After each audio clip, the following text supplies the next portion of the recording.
Emily and I are gonna switch off a little bit in this one as well. So one of the things, I am a TVI, but I'm also a rare parent. So I get the journey to my daughter is very similar to this organization, her diagnoses, I would say. So I'm going to talk a little bit about advocacy.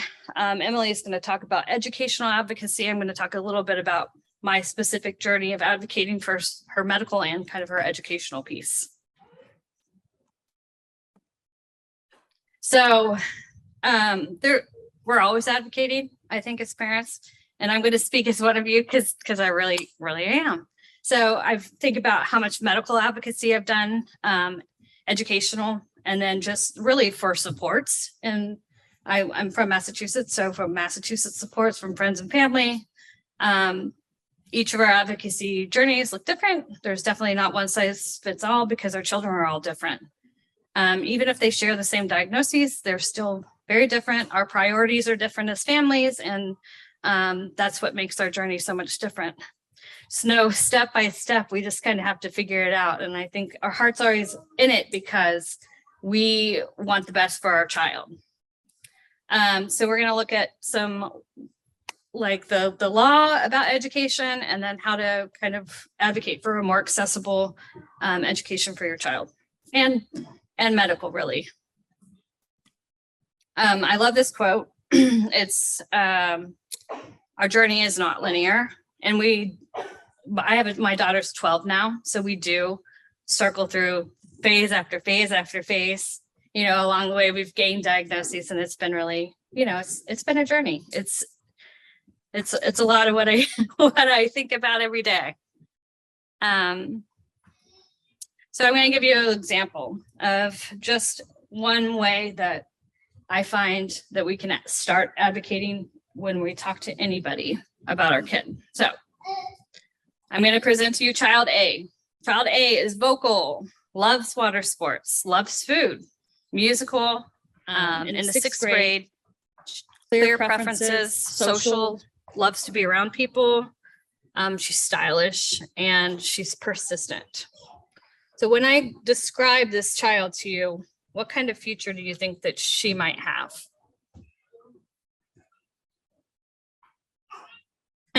Don't be afraid. Do you think that she's going to have a lot of friends, go to a good school? Maybe she's in some activities that are after school, or what? Say that again. She's going to be an actress. Oh, an actress. Yeah, maybe. Yeah. I mean, they're all very positive. And then I could describe to you child B. Child B is nonverbal, non-ambulatory, has feeding difficulties, has difficulty accessing a variety of toys in their environment in general. The learning is non-academic. Child is laid back, misses social opportunities, parents choose her clothing, and she is consistently inconsistent. So when I describe that child, do you think she's going to have a bright future compared to child A? Yeah, so I think it's important to always choose our words about how we talk about our children, because we want them viewed in the same positive light that we see them in, and it starts with us. So really, this is my daughter, Savannah is her name, and these both describe her. So, and here is her overwhelming kind of care map. It's very overwhelming. This is what we do to keep things going in the right direction for her. But I'm going to talk a little bit more at the moment about kind of her school journey, educational journey. We live in Salem, and from the time she turned 3 and transitioned from an IFSP to an IEP, we knew that she would need different supports than probably what the school was going to offer her. So we fought for out of district placement and received it. So she went to a collaborative and she receives services there.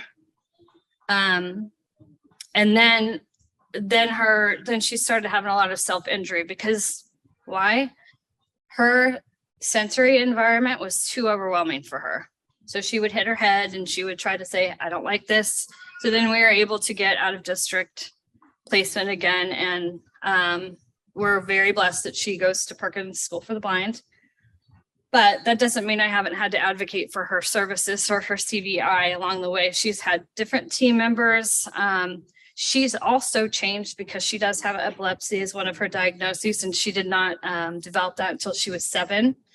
And, you know, there's times where that just really impacts who she is due to medication, due to her seizures. And so it's just been a constant journey of what's working best for Savannah. She's always been a multisensory learner. We've always known that.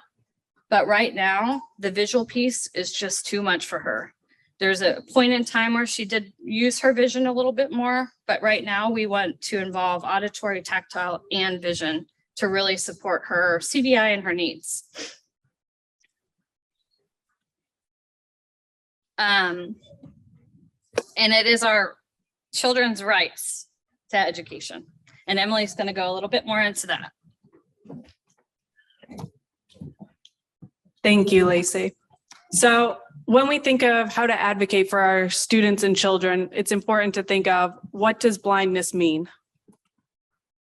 Blindness in every state, even in this country, means something different.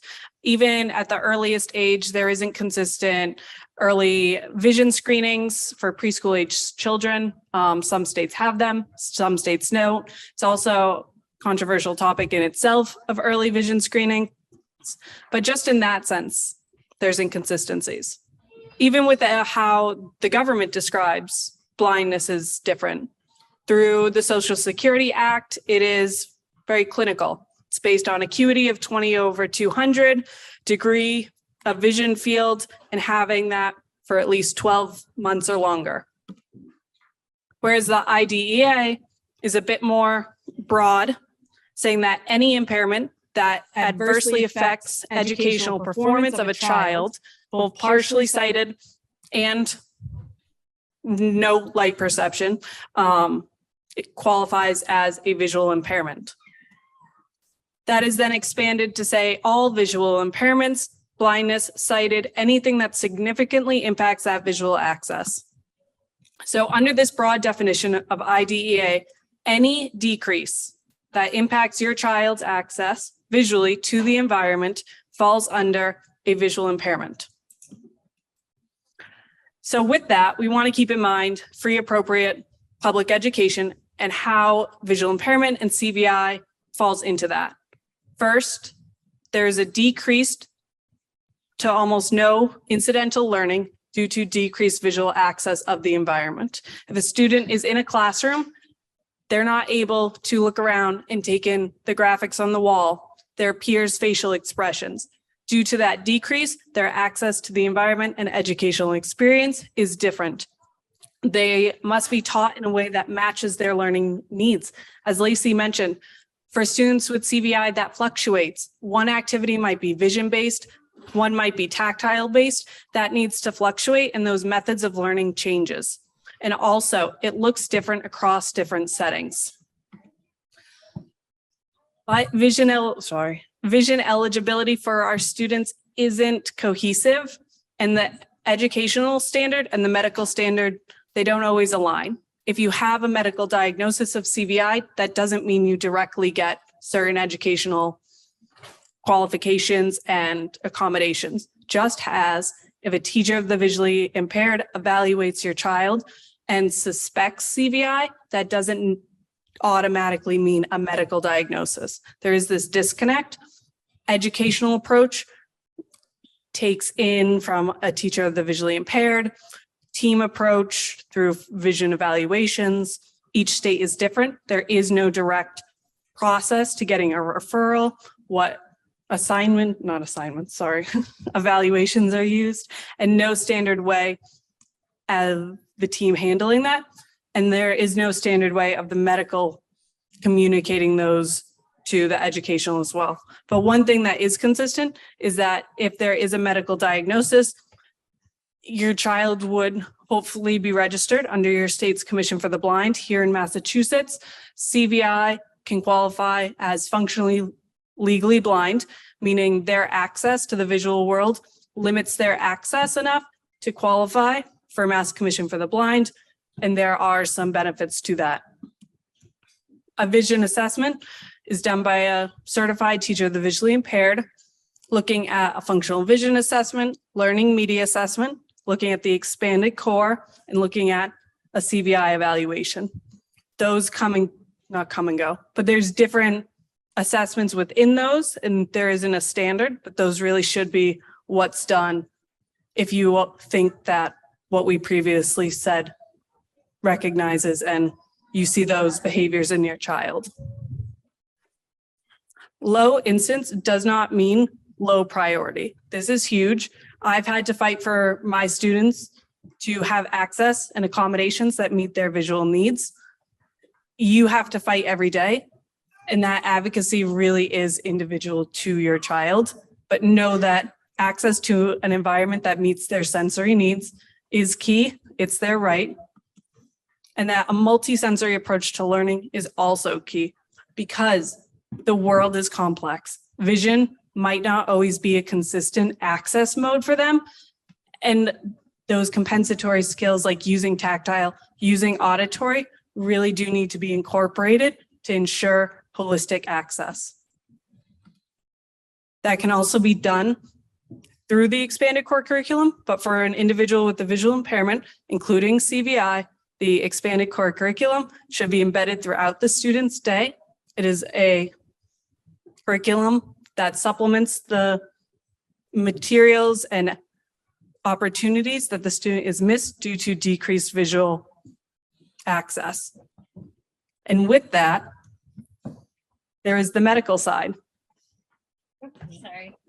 I was gonna say too, with the advocating, again, with the expanded core curriculum, one of the areas I always like to think about is social skills.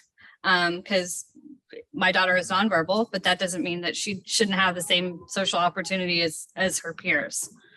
But I'm going to dive a little bit into kind of how I've medically advocated for my daughter. She was I would say a lucky one that got a CVI diagnosis at 8 months. So I didn't have to fight as hard for that. But I know that many families, especially when they have a rare disease and it's maybe misunderstood or not understood enough, they might have to advocate harder. A medical diagnosis is how CVI is identified. I mean, TVI will help identify it, but TVIs do not diagnose. But part of my journey in the medical field is knowing that I've really had an option. I'm not limited to the doctor that I started with. And the biggest example I have from this one is actually my daughter's genetics journey. So she's about one of 120 kids with Ogden syndrome that are identified in the world. And when we were trying to find a genetic diagnosis, we did microarray in the NICU. That didn't come back with anything. So then I continued to be followed by the NICU doctor. And I just had a hard time because she treated me like I was a child, even though I was now a new mother.